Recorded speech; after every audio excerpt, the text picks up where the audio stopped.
वो रिवर्स करेंगे जो गंगा गिरती है आपकी अरब सागर में। कल हमने किया था बर्बादी खाड़ी में गिरने वाली नदियां, आज हम करेंगे वो नदियां जो कहाँ गिरती है आपकी अरब सागर में गिरती है। ठीक है, तो ऊपर से स्टार्ट कर लेते हैं।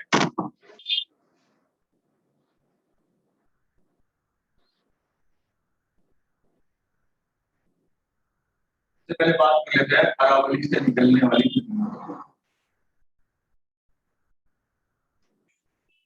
देखिए हमने पढ़ा था कि अरावली के निकलने वाली, राजस्थान के मैदान में बहने वाली और के रण में गायब होने वाली लूनी रिवर। ठीक है, एड्रेस को देखते रहेंगे, इसको मार्क करते चलेंगे साथ के साथ साइड नदियों को। सबसे पहले जो आपकी रिवर है ये है आपकी लूनी रिवर, अरावली पर्वतों से आपकी निकलती है और कच्छ के रण में ये आपकी गायब होती है। ठीक है, कौन सी नदी है? लूनी। उसके बाद आपके अरावली से ही एक और नदी का उद्गम है और इसका नाम है साबरमती।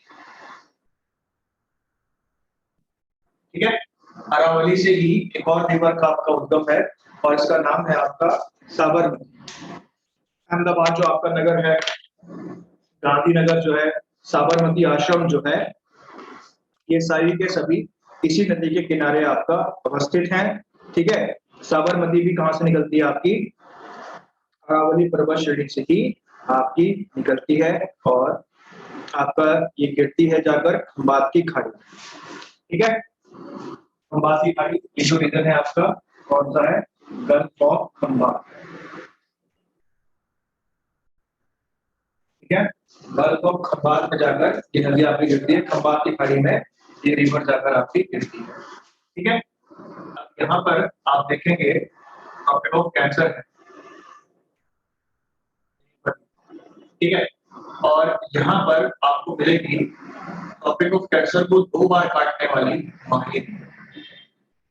वो जहाँ पे टॉपिक ऑफ कैंसर को काट रही होगी ना, वहां पे इसकी ट्रिब्यूटरी है, उसका नाम है अनस, विंध्य रिंचे से निकलती है। ठीक है, एटलस में देखें इसको तो आपको ये रिवर नजर आ जाएगी।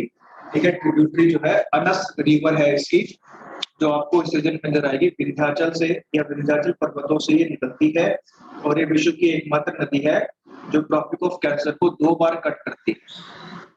गुजरात वाले रीजन में देखना है, देखो अगर ये नहीं मिल रही है तो पकड़ लो उसको, तो फिर कैंसर को पकड़ लो, गुजरात के हिस्से में जाते रहो, ये मिल जाएगी। जगह बढ़ जाए आपको। चलिए, सो ये भी कहाँ मिलती है? आपकी खंबात की खाड़ी में। उसके बाद हम देखें, हमने पढ़ा था अमरकंटक। ठीक है, अमरकंटक, और हमने शॉर्टकट पढ़ा था अमर हो गई नर्मदा और सोन। तो अमरकंटक से निकलती है आपकी नर्मदा। नर्मदा रिवर जो है कहां से निकलती है? अमरकंटक से निकलती है। ठीक है, नर्मदा रिवर कहां से निकलती है? अमरकंटक कंटक से आपकी निकलती है। ठीक है,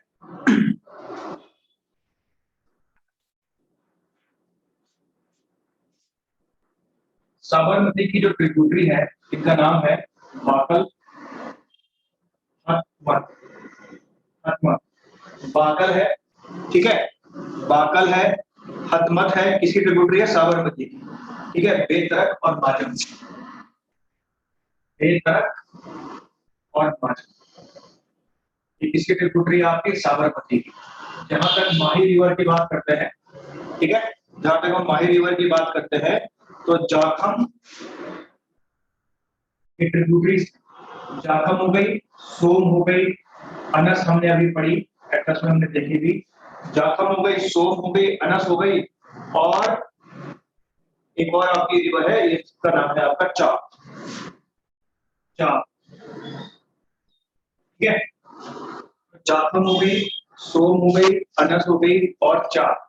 ठीक है, अनस रिवर आपको शो हो जाएगी, कुछ और भी आपको मिल जाएगी, पर ये बस क्या है, नोट्स बनाने के लिए। ठीक है, ये नोट्स बनाने के लिए है, अगर क्वेश्चन आ जाए कि इनमें से कौन सी ट्रिब्यूटरी है तो इनमें से वो कोई सी भी रिवर को आपका पुट अप कर देगा, क्वेश्चन के रूप में आपको दे देगा। ठीक है, तो ये किसकी ट्रिब्यूटरी है? आपकी माही की है। वैसे ही कर रहे हैं जैसे हमने कल किया। अब हम बात करते हैं नर्मदा।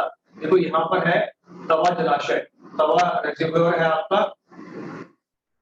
मध्य प्रदेश में, यहाँ से तवा रिवर जाकर मिलती है इसमें नर्मदा। तो जहां तक हम बात करते हैं नर्मदा रिवर की, ठीक है, जहां तक हम बात करते हैं किस नदी की, नर्मदा रिवर की बात करते हैं, तो इसकी जो ट्रिब्यूटरी है ये है आपकी ओरसांग, ओरसांग गांजल, ठीक है, ओरसांग गांजल तवा हमने लिख लिया है, ओरसांग हो गई, गांजल हो गई आपकी, तवा आपकी हो गई, ठीक है, और है आपकी शक्कर, शक्कर, और है आपकी किरण। देखिए हम ये जानते हैं कि जो मध्य भारत की आपकी नदियां हैं उनमें ज्यादा पानी नहीं होता है, जो ट्रिब्यूटरीज हैं वो भी क्या है, नाले की तरह है, जो बरसात में आपका तेज रहते होंगे और उसमें आके आपके बाद में मिल जाते हैं बरसात के सीजन में ही में, ठीक है। तो हम क्या समझ सकते हैं इससे, हम इससे ये समझ सकते हैं कि ये भी जो इसकी ट्रिब्यूटरीज है ये कैसी होंगी, आपकी सीजनल ही होंगी, जब सीजन आपका होता होगा उसी समय ये आपका बहती होंगी, अन्यथा ये आपका नहीं बहती, ठीक है जी। और ये कहाँ पे गिरती है, आपकी खंबात की खाड़ी में गिरती है, और जैसे कि हमने पढ़ा था ये रिवर कहाँ बहती है, आपकी रिफ्ट वैली में फ्लो करती है, ठीक है, flow into the rift valley, ठीक है, ब्रह्मपुत्र घाटी में आपकी बहती है, कौन सी रिवर, आपकी नर्मदा रिवर। इसके अलावा ये आपका जबलपुर के नजदीक, ठीक है, जबलपुर के नजदीक, यहाँ पर जबलपुर में लिख लेता हूँ, यहाँ पर मैं ये लिख रहा हूँ, जबलपुर के पास ये बनाती है धुआंधार फॉल, ठीक है, धुआंधार जलप्रपात जो है जबलपुर के पास आपकी नर्मदा रिवर बनाती है।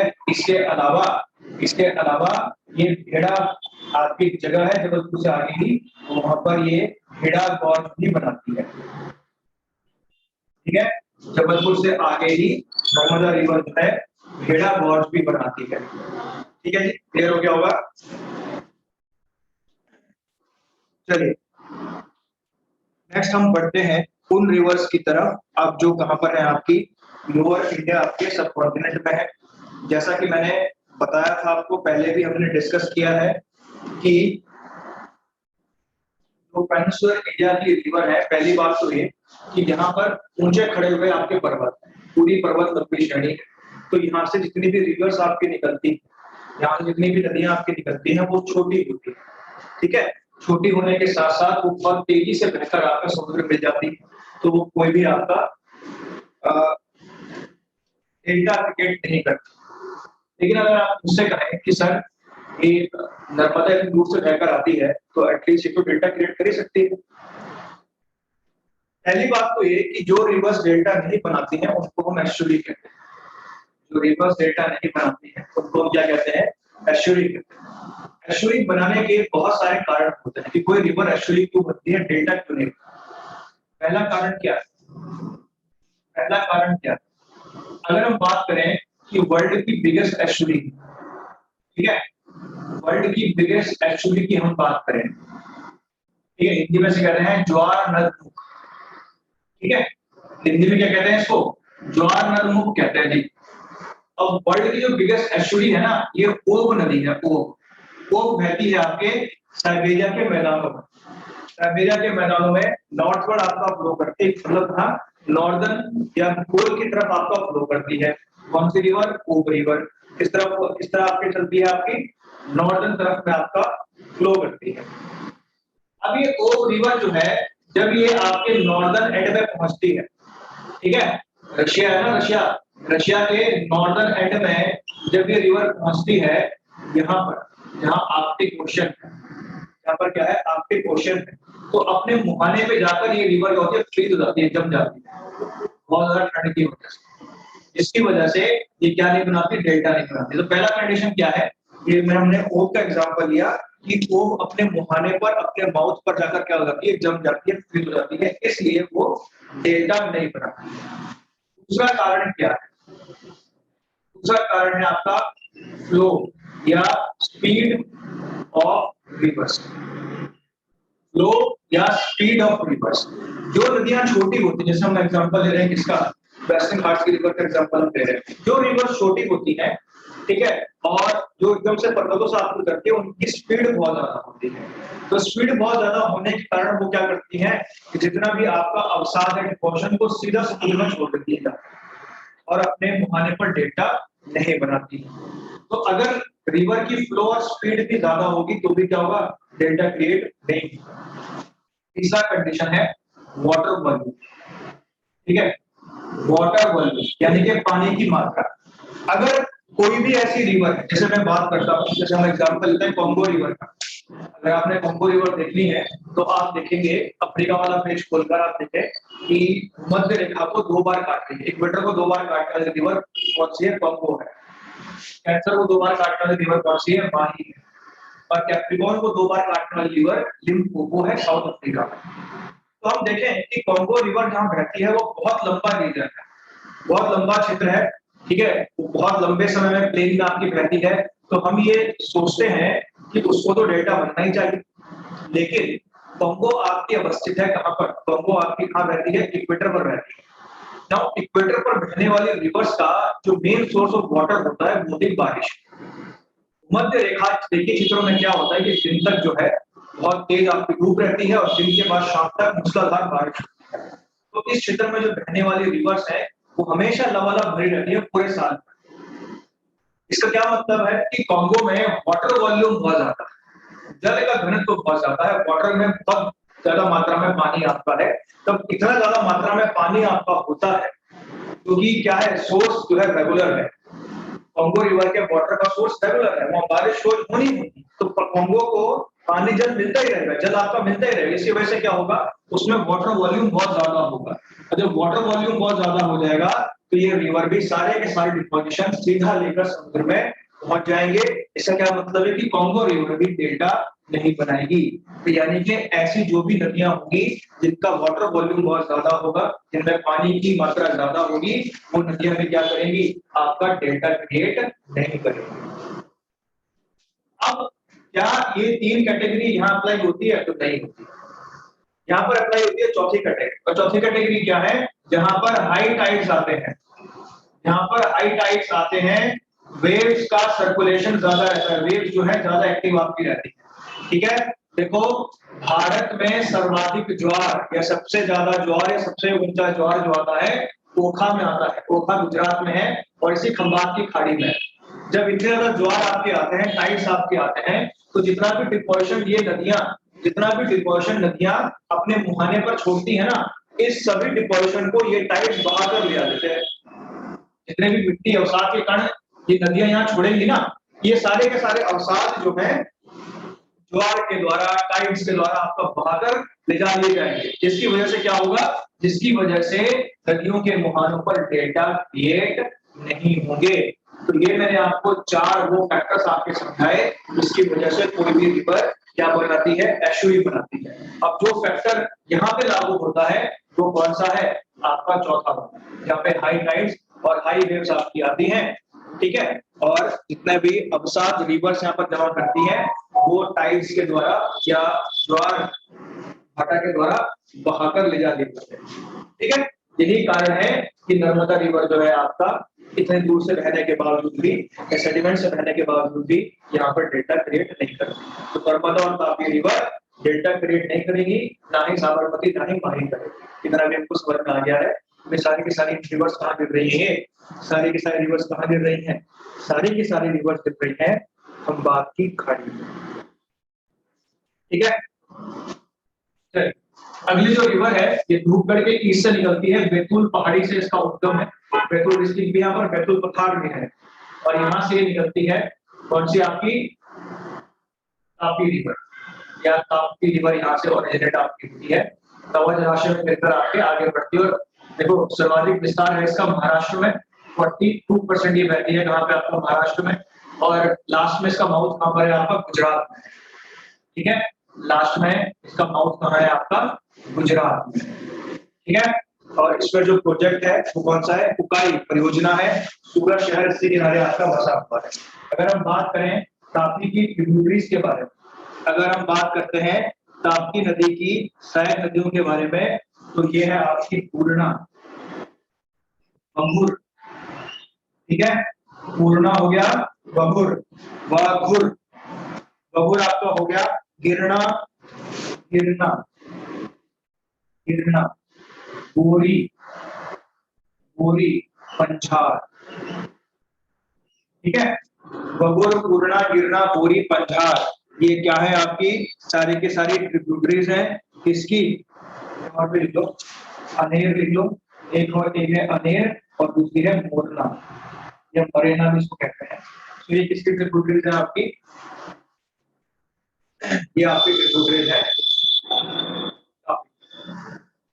ठीक है। तो हम देखते हैं कि यहाँ तक की जो रिवर है, जो नॉर्दर्न डेक्कन का पार्ट है, वहाँ की रिवर क्या है आपकी लंबी है, बाकी जो नदियां हैं वो कैसी हैं, छोटी हैं। तो बहुत सारी नदी हम ये जानते हैं कि यहाँ पर एवरग्रीन फॉरेस्ट आपका पाया जाता है, वेस्टर्न घाट्स में एवरग्रीन फॉरेस्ट आपका पाया जाता है, बहुत ही सुंदर है वेस्टर्न घाट्स, ठीक है। पश्चिमी घाट बहुत ज्यादा सुंदर है, सबसे ज्यादा बायोडाइवर्सिटी जैव विविधता भी पश्चिमी घाटों में ही पाई जाती है भारत में। एक बार क्वेश्चन आ गया ना कि सर्वाधिक जैव विविधता कहाँ पाई जाती है, तो आंसर है पश्चिमी घाट। देखिए अगर क्वेश्चन ऐसा बनता है कि पश्चिमी घाट के किस भाग में सर्वाधिक जैव विविधता पाई जाती है, तो ये वाला सदर्न वेस्टर्न घाट्स, ठीक है। और अगर ये क्वेश्चन बन गया ना कि भारत के किस कोस्ट में सबसे ज्यादा जैव विविधता पाई जाती है, कौन सा समुद्री तट है, तो बताओ जरा यहाँ पर कौन सा है, आंसर लिखकर भेजो फटाफट से। केरल में जो समुद्री तट है वो क्या कहलाता है, केरल में समुद्री तट क्या कहलाता है, कल मैंने बताया था क्या ये शायद, कल हमने डिस्कस किया था ये। केरल में जो समुद्री तट है वो क्या कहलाता है, जल्दी से कमेंट करके मुझे बताओ, जो समुद्री तट केरल में है वो क्या कहलाता है।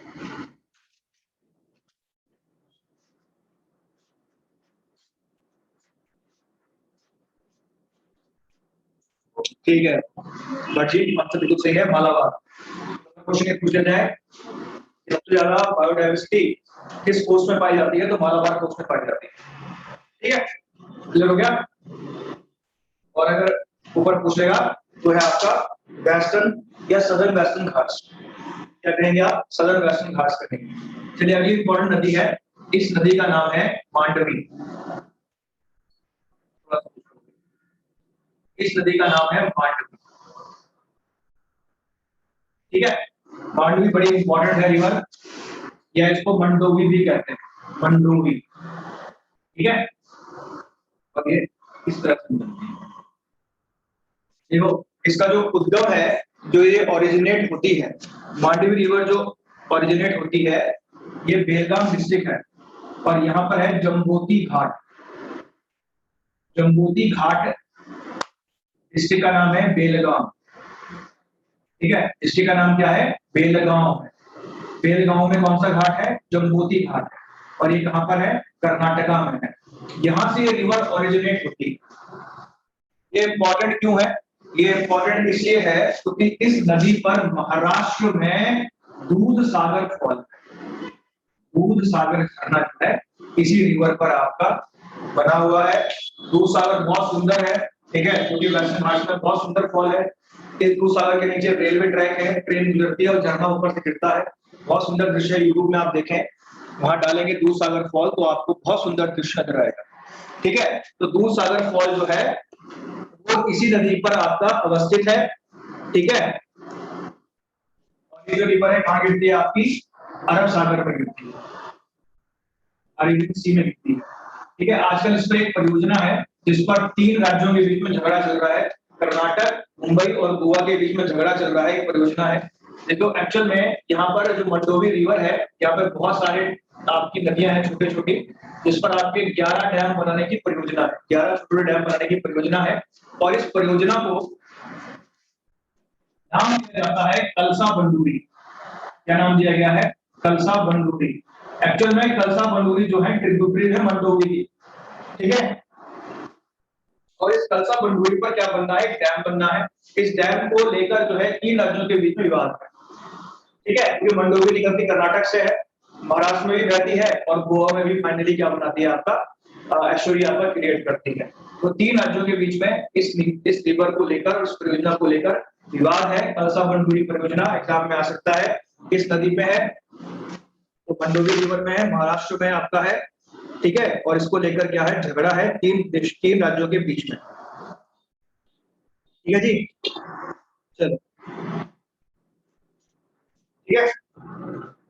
उसके बाद कर्नाटक से ही जो नॉर्दर्न कर्नाटक का एरिया है, वहीं से देखो ये नॉर्दर्न कर्नाटक का एरिया है, ठीक है, यहीं से एक और रिवर निकलती है, काली नदी, काली रिवर, ठीक है, और ये भी कहाँ गिरती है, अरेबियन सी में आपको गिरती है, ठीक है। एक क्वेश्चन एग्जाम में आता है कि अलमाटी बांध किस नदी पर है, अलमाटी कृष्णा पर है, ठीक है, उत्तर कन्नड़ जिला कर्नाटक से आपके निकलती है, अलमाटी बांध तो याद आ गया, कृष्णा रिवर पर है अलमाटी, ठीक है।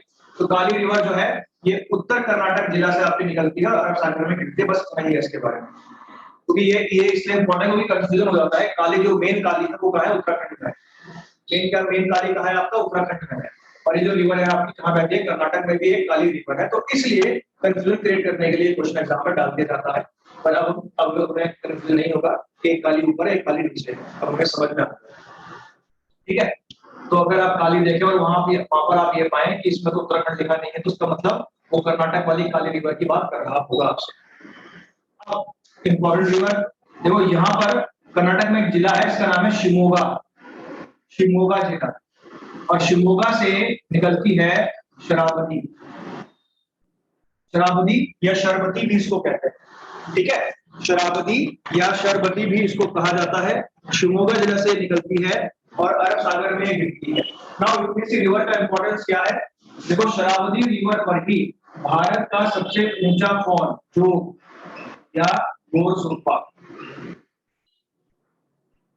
ठीक है, शरावती रिवर पर ही जो शिमोगा जिला कर्नाटक से निकलती है, इसी पर भारत का सबसे ऊंचा फॉल जो या गोरसुरपा अवस्थित है, 255 मीटर क्या है उसकी ऊंचाई है, ठीक है।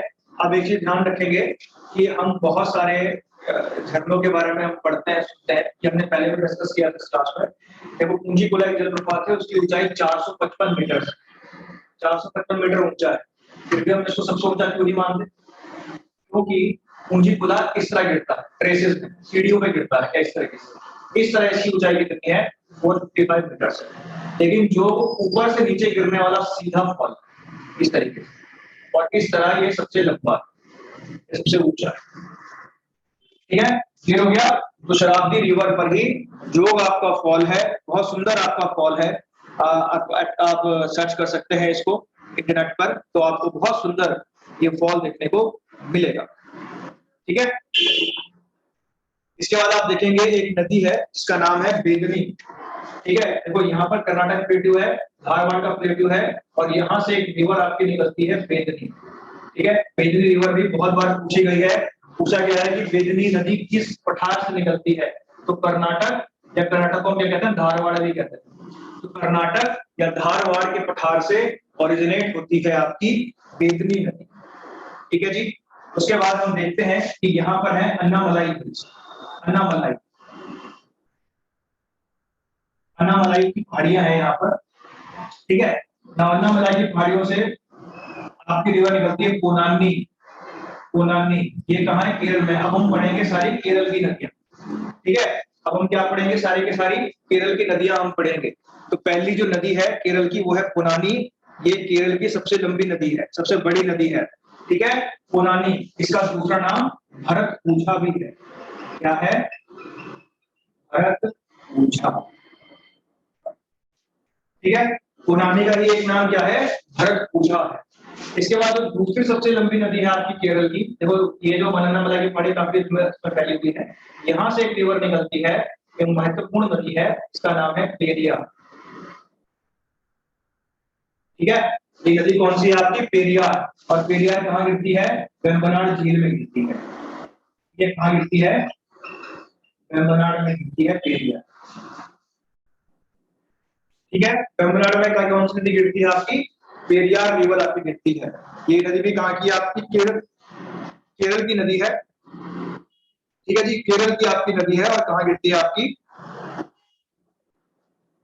वेम्बनाड झील में आपकी गिरती है, ठीक है, वेम्बनाड झील में आपकी गिरती है।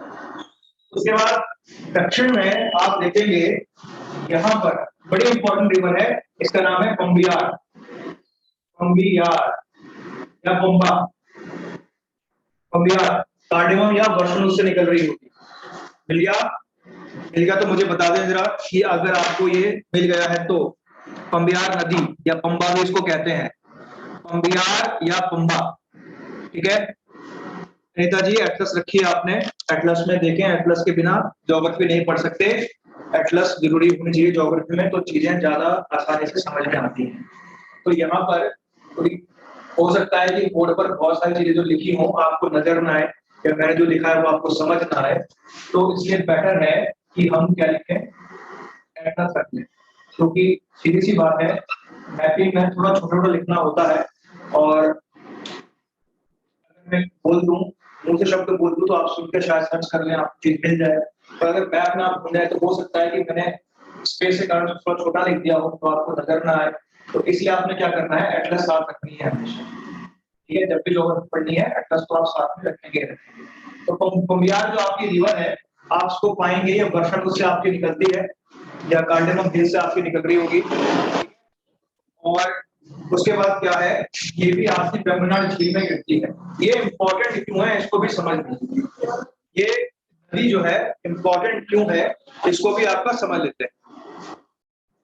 देखिए पुंबियार जो रिवर है, इससे आपका क्वेश्चन आया था 2018 में, और उस समय एक विवाद, 18-19 में क्वेश्चन आया, 2019 में क्वेश्चन आया था, और उस समय एक विवाद बहुत ज्यादा चला हुआ था, इसमें एक मंदिर के बारे में कहा गया था, सबरीमाला टेम्पल, है ना, सबरीमाला मंदिर के बारे में एक क्वेश्चन एग्जाम में आया था, कि क्वेश्चन ये पूछा गया था कि पंबा नदी कहाँ है, पंबा या पंबियार, पंबा, इसको पंबा भी कहते हैं जी, ठीक है, इसको क्या कहते हैं, पंबा भी कहते हैं, ठीक है। क्वेश्चन आया था एग्जाम में कि पंबा नदी कहाँ बहती है। ना पंबा नदी देने के पीछे जो मेन कारण था वो ये था कि जो सबरीमाला टेम्पल है, आपने सुना था हाई कोर्ट ने उसने आपको क्या दिया गया था, देखो सबरीमाला जो मंदिर है केरल में, उसमें महिलाओं के प्रवेश की अनुमति आपकी नहीं है, तो ये मुद्दा जो हाई कोर्ट में आपका गया, और हाई कोर्ट में महिलाओं के प्रवेश को हाई कोर्ट ने आपकी अनुमति प्रदान की। तो ये जो सबरीमाला टेम्पल है, ये इसी पंबा नदी के किनारे अवस्थित है केरल में, सबरीमाला टेम्पल है ना, ये इसी पंबा रिवर के किनारे आपका अवस्थित है, इसलिए उसने ये नदी जो है आपसे एग्जाम में पूछी थी कि पंबा या पंबियार कहाँ बहती है, तो ये कहाँ बहती है आपकी, ठीक है। तो ये क्या थी आपकी इंपॉर्टेंट नदियां थी, एक बार दोबारा देख लेते हैं ऊपर से, सबसे पहले थी आपकी टूनी, फिर साबरमती, फिर माही, माही के बाद नर्मदा, फिर तापी, फिर मंडोवी, फिर काली, काली के बाद आपकी शरावती या शरवती, उसके बाद आपका बेडानी या बेदानी रिवर, फिर कोनामी या भरतपुझा, पेरियार और आपका पंबियार। एक क्वेश्चन एग्जाम में आता है कि साइलेंट वैली राष्ट्रीय उद्यान, ठीक है, साइलेंट वैली नेशनल पार्क जो है वो किस नदी के किनारे अवस्थित है, तो पेरियार के किनारे अवस्थित है, पेरियार नेशनल पार्क भी कहते हैं उसको, पेरियार रिवर के किनारे आपका बसा हुआ है साइलेंट वैली राष्ट्रीय उद्यान। तो एक क्वेश्चन आ जाए, भारत में किस नदी बेसिन में सर्वाधिक जैव विविधता पाई जाती है, तो सबसे ज्यादा जैव विविधता अगर साइलेंट वैली नेशनल पार्क में पाई जाएगी, तो साइलेंट वैली नेशनल पार्क से ऊपर बहती है पेरियार, किसके बेसिन से ज्यादा बायोडायवर्सिटी होगी, आपके पेरियार रिवर के बेसिन में ज्यादा बायोडायवर्सिटी होगी। तो ये है आपका river system of India, Bharat का रिवर सिस्टम ये है, बड़े इंपॉर्टेंट ये टॉपिक्स आपके होते हैं, ठीक है, जिनको पढ़ा जाना आपका जरूरी होता है। नेक्स्ट जो टॉपिक हम करेंगे, देखिए जो मेन समझने वाले टॉपिक है, या जिसमें थोड़ी सी कहते की क्लास की आपकी आवश्यकता होती है, ये पैटर्न ही है, मौसम की है, और फिजिकल ज्योग्राफी ऑफ इंडिया की है, ठीक है। तो इन सभी टॉपिक्स को स्टेप बाय स्टेप हमने कर लिया है। अब इसमें ज्यादा जो आपका पार्ट है वो पार्ट है सारा फैक्ट वाला, जैसे soil type of India, Bharat में मिट्टी के प्रकार कितने हैं, सारा फैक्ट वाला है, याद करना है आपको, ठीक है। इसके अलावा जो एग्रीकल्चर है आपका, कि कौन कौन से राज्य में कौन कौन सी कृषि आपकी होती है, लीडिंग प्रोड्यूसर कौन कौन से हैं, ठीक है, सबसे ज्यादा प्रोडक्शन कौन कौन से करते हैं, सो यही सारे आपके टॉपिक हैं, ठीक है। मौसम टॉपिक या मानसून में आपको पढ़ा चुका हूँ इस क्लास में पहले ही, तो लगभग जो है एक बड़ा हिस्सा जो है 80% जो कोर्स है इंडियन ज्योग्राफी का कंप्लीट हो गया, 20% जो कोर्स में सारे के सारे फैक्ट है, 20% कोर्स में क्या है देखिए, इसमें एक हिस्सा भी आपका बचता है, उसको हम कल करेंगे, आज हम क्लास नहीं रखेंगे। एक हिस्सा आपका बचता है, ये है आपका पैटर्न, रिवर पैटर्न, ठीक है, जो नदियां जो अलग अलग पैटर्न बनाती है, अपवाद तंत्र बनाती है, ट्रेल बनाती है, वृक्षनुमा बनाती है, सब्सिक्वेंट स्ट्रीम क्या होता है, एलिफेंट स्ट्रीम क्या होता है, इन सबको हम कल पढ़ेंगे। इसके अलावा इसके बाद हम करेंगे, इसके बाद हम चलेंगे इस पर जो multipurpose river valley project, multipurpose river valley project जो आपके डैम्स वगैरह, इसके अलावा जो लेक्स वगैरह, ठीक है, लेक्स वगैरह हैं, डैम्स वगैरह हैं, इनको हम करेंगे। इसके बाद जो फॉल्स हैं आपके इंपॉर्टेंट, जो आपके झरने हैं, उसको भी हम कर लेंगे। इसके लिए मैं आपको एक पीडीएफ प्रोवाइड कराऊंगा, क्लास में ही मैं आपको पीडीएफ सेंड करूंगा और पीडीएफ से हम उसको कर लेंगे, ठीक है। एक्सप्लेन मैं आपको करता रहूंगा कहाँ पे आपको रास्ते हैं, ताकि जल्दी जल्दी ये काम आपका निपटता रहे। फिर आपका होगा सॉइल टाइप, ठीक है, सॉइल टाइप। चौथा है आपका वेजिटेशन। वेजिटेशन इंपॉर्टेंट है, वेजिटेशन हम क्लास में ही करेंगे, ठीक है, वेजिटेशन को हम समझेंगे, ठीक है, क्योंकि भारत को 8 भागों में बांटा जाता है वेजिटेशन की दृष्टि से, ठीक है। वैसे मेन टाइप आपके 4-5 ही हैं, डिसिडियस फॉरेस्ट है, एवरग्रीन फॉरेस्ट है, आपके डेजर्टियस फॉरेस्ट है, लिटोरल और स्वैम्प फॉरेस्ट है, 4-5 मेन टाइप है, बट इनमें भी आपके सब टाइप्स हैं, ठीक है। मैंग्रोव क्या होता है, क्वेश्चन बहुत ज्यादा एग्जाम में, व्हाट आर मैंग्रोव्स, ठीक है, तो ऐसे क्वेश्चन आपको एग्जाम में देखने को मिलेंगे। उसके बाद होगा आपका एग्रीकल्चर। एग्रीकल्चर जो आपका टॉपिक है, ये भी ज्यादा बड़ा आपका टॉपिक नहीं है। सॉइल टाइप और एग्रीकल्चर जो है हम इजीली 2 दिन में कर सकते हैं, अगर हमारे पास पीडीएफ आपका मौजूद रहेगा। पीडीएफ आपका आज पीडीएफ में आपको प्रोवाइड कराऊंगा, ठीक है जी। आपको मैंने पीडीएफ प्रोवाइड करा दिया है। सिलेबस जो मैंने आपको दिया है वो अल्टीमेट सिलेबस है, प्रीलिम्स का क्वेश्चन उससे बाहर आएगा ही नहीं, ठीक है, वो मैंने खुद बनाया हुआ है बैठ के, आप देख सकते हैं। और जो स्पेलिंग मिस्टेक होगी उसके लिए सॉरी, क्योंकि मैं इतना एक्सपर्ट नहीं हूँ, ठीक है, थोड़ा एडजस्ट कर लेना। और मैंने इसमें बहुत सारी शॉर्टकट भी इस्तेमाल किए हैं, तो वो तो आजकल रोजमर्रा का जीवन है, स्लैंग्स तो बनती रहती हैं और उसमें मैंने काफी सारे स्लैंग भी इस्तेमाल किए हैं, और स्लैंग से इंसान ज्यादा ध्यान में रखता है चीजें, तो इसलिए मैंने ज्यादा स्लैंग का इस्तेमाल किया है। मैं तो स्लैंग्स लिंक्स में भी लिख देता हूँ, ठीक है। और इंटरव्यू दे चुका हूँ तो मतलब वहां पर भी स्लैंग काम करते हैं तो मैंने स्लैंग्स जो है मेंस के एग्जाम में भी लिखे हैं पेपर में। अब या तो उसने कॉपी चेक नहीं की, हो सकता है, या उसको मेरे स्लैंग्स पसंद आए, तो वो वहां भी काम करते हैं, ठीक है। मेन चीज क्या है, मेंस में ये देखा जाता है कि आपको समझ कितनी है टॉपिक। फिर चाहे आपको किसी भी, देखो बहुत सारी चीजें ऐसी है ना जिसमें आप मुहावरे का इस्तेमाल भी कर सकते हो, कोई एग्जाम्पल आप देना तो मुहावरा भी डाल सकते हो, वो भी चलता है। बात यह है कि जो आपकी नॉलेज है उसका प्रेजेंटेशन आप कितने अच्छे ढंग से कर रहे हो। मेंस में ये प्री में यही कितना डीप नॉलेज, कॉन्सेप्चुअल बेस है ना। प्री में क्या है कि आपको टॉपिक का कितना डीप नॉलेज है, और मेंस में क्या है कि इस टॉपिक की जो आपकी डीप की नॉलेज है इसको आप इफेक्टिव वे में किस तरह प्रेजेंट कर सकते हो, ये चीज होता है। तो अगर आप स्लैंग इस्तेमाल करना चाहते हैं, कोर्स इस्तेमाल करना चाहते हैं मेंस में, तो जरूर कीजिए, उससे आपका आंसर राइटिंग में बहुत अच्छा असर आपका पड़ता है, ठीक है। तो देखिए बड़ा पार्ट हमारा कंप्लीट हो गया है। कल हम करेंगे पैटर्न, ज्यादा लंबा टॉपिक नहीं है, आधे घंटे का टॉपिक होगा। उसके बाद मैं आपको एक पीडीएफ भेजूंगा जिसमें आपके लेक्स फॉल्स वगैरह होंगे, तो हम उसको पीडीएफ से डिस्कस कर लेंगे, या मैं फोटो खींचकर आपको भेज दूंगा अभी, कल हम इनको डिस्कस कर लेंगे। इसके अलावा सॉइल टाइप और वेजिटेशन, ये 2 टॉपिक है जिनको क्लास में किया जाएगा। एग्रीकल्चर को भी हम देख लेंगे, अगर क्लास में करने की आवश्यकता होगी तो ठीक है, नहीं तो उसको भी पीडीएफ से कर लूंगा। एक और टॉपिक है, यह है आपका ट्रांसपोर्ट, ठीक है। तो छोटा सा टॉपिक है ट्रांसपोर्ट, तो ना इसका एक पार्ट हम कर ही लेते हैं आज ना, जो मेन इंपॉर्टेंट पार्ट है जो ज्यादा एग्जाम में आता है। देखो ट्रांसपोर्ट से मैंने आपको इसको मैं मिटा रहा हूँ, ये आपको कोई भी भेजा जाएगा तो उसमें आप कर सकते हैं।